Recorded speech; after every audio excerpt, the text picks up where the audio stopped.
Endi boshlayotganlar uchun yugurish juda qiyin narsadek tuyulishi mumkin. Aslida esa unaqa emas va yugurish sog'lig'ingizni tiklash, ruhiy salomatlik va kuchliroq his qilishingiz uchun eng zo'r yo'l hisoblanadi. Kelinglar bu videoda qadamma-qadam umuman yugurmagan bo'lsangiz ham qanday qilib yugurishni boshlashni o'rgatib aytib o'taman. Yurishga umuman yengil bo'lsangiz, birinchi bo'lib yurishdan boshlashingiz maslahat beriladi. Haftada 3 yoki 4 marta 20-30 daqiqa yurishni boshlashingiz kerak. Shu yo'l bilan sizni tanangiz chidamlilikka o'rganib boradi va tanangizga juda ko'p stress, nagruzka bermasdan harakat qilishlarga o'rganib, chidamlilikni o'zida mustahkamlab boradi. Keyingi bosqich yurish osonlashgandan keyin yurish va yugurishni qo'shsangiz bo'ladi. Bu qanaqa qilinadi desangiz, 30 soniya yugurasiz, 1 yoki 2 daqiqa yurasiz.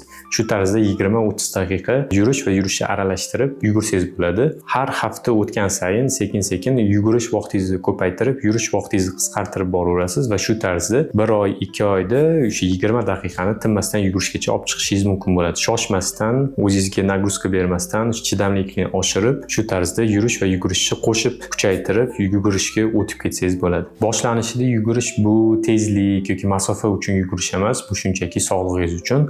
O'zingizni qanaqa his qilayotganingizni o'rganib boring. Har hafta qanchalik o'zgarishlar bo'layotganligi, ko'proq masofa yugurasizmi yoki kamroqmi, sog'lig'ingizni o'rganib, nafas olishingiz qiyinlashgan bo'lsa, sekinlashib, keyin nafasni rostlab yana davom ettirib, shu tarzda o'zingizni sog'lig'ingizni ham o'rganib borasiz va eng asosiysi shoshmasdan turib, intizom bilan qoldirmasdan bir haftada kamida 3 marta shug'ullanish kerak. Har kuni yugurishga chiqish ham bu to'g'ri yo'l emas. O'sha kun ora davomida dam olib turish kerak. Bir kun yugurishni, bir kun yurishni qo'shib, shunaqa qilib mix qilib, sekin-sekin natijalarni kuchaytirsangiz bo'ladi. Eng asosiysi shoshmaslik va o'sha natijaga tezlik yoki qanchalik uzoq masofa yugurishga ahamiyat bermaslik. O'zingiz sog'lig'ingizni o'rganib, yuragingizni, nafas olishlaringizni sekin-asta rivojlantirib borishingiz kerak bo'ladi. Aytib o'tganimdek, har kuni yugurish shart emas. Aslida o'sha dam olish kunlari ham juda muhim hisoblanadi. Bir kun yugursangiz, bir kun dam olishingiz kerak kamida va shu tarzda bir haftada 2 yoki 3 marta yugursangiz juda yetib ortadi. Dam olish kunlaringiz juda muhim, sababi o'sha kunlari sizni tanangiz qayta tiklanadi va yanada kuchliroq bo'lib, yanada uzoqroq masofaga, yanada tezroq yugurishni boshlayverasiz. O'shaning uchun dam olishga, qayta tiklanishga juda kuchli, katta ahamiyat berish kerak. Har kuni o'zingizni zo'riqtirishingiz yaxshi natijalarga olib kelmaydi. Yugurishni boshlash uchun qanaqa oyoq kiyim kiyishim kerak deb o'ylayotgan bo'lishingiz mumkin. Qimmat oyoq kiyim olish shart emas. Eng asosiy qoidasi bu sizga qulay bo'lishi kerak. Qismasdan yoki katta bo'lib ketish kerak emas. Yugurish davomida sizga qulay bo'lib, qattingizga botmasa, oyoq formangizga to'g'ri tushsa bo'ldi. U arzon 100 ming so'mlik, 50 ming so'mlik oyoq kiyim bo'lishi mumkin yoki qimmat $100 bo'lishi mumkin. U o'zingizga bog'liq. Eng katta gap oyoq kiyimda emas, eng katta gap bu harakatda va o'sha intizom bilan har hafta 2-3 marta qoldirmasdan sekin-asta oyog'ingizni, shu tanangizni, oyog'ingizni yugurishga o'rgatib borish, yuragingiz va o'pkangiz sekin-asta kattalashib, shu narsalarga o'rganib boradi, osonlashib boradi. Oyoq kiyim tanlashda internetda ko'rishingiz mumkin yoki alohida video qilib chiqarishga harakat qilaman. Eng asosiysi qulay bo'lishi, botmasligi kerak. Shu tarzda siz oyog'ingizga har safar nagruzka tushganda o'zingizga qulay bo'lsa, oyog'ingizga zarar kamroq yetadi.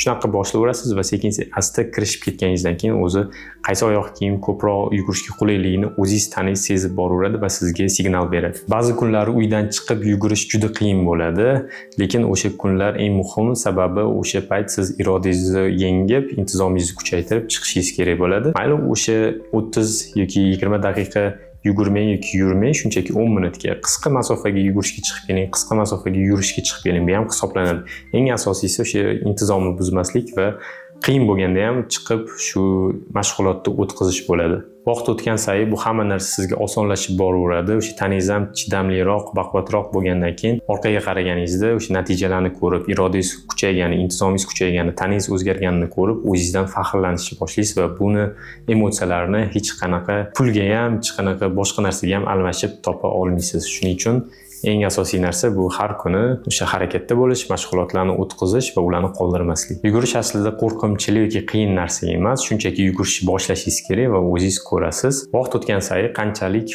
o'sganingizni, qanchalik rivojlanganingizni, qanchalik uzoqroq va tezroq yugurishingizni ko'rib o'zingiz hayron qolasiz. Men o'zim 108 kilodan yugurishni boshlaganman. Aslida 90 kilogacha yugurish maslahat berilmaydi. Suyaklarga, tanaga nagruzka bo'lishi mumkinligi uchun birinchi vazningizni tushirib olib, eng kamida 100 kilogacha tushirib olib yoki 90 gacha tushirib olsangiz undan ham yaxshi, keyin yugurishni boshlashni maslahat berishadi. Shu tarzda men ham juda qiynalib yuguradigan inson hozir 60 kilometr to'xtamasdan yugura olaman. Shuning uchun ham qo'rqish kerak emas, yugurish boshlash kerak. Yo'l-yo'lakay mana shunaqa videolar yoki boshqa narsalarni ko'rib, bu joyda o'qib, o'rganib ketaverasiz va sog'lig'ingiz uchun qanchalik foyda bo'lganini o'zingiz ko'rib hayron qolasiz. Yugurishni boshlang va kommentariyalarda natijalaringizni yozib qoldiring, kuzatib boramiz. Va kanalga obuna bo'lib qo'ying. Bundan buyog'iga o'sha yugurish bo'yicha juda ko'p foydali maslahatlarni berib, ulashib borishga harakat qilaman.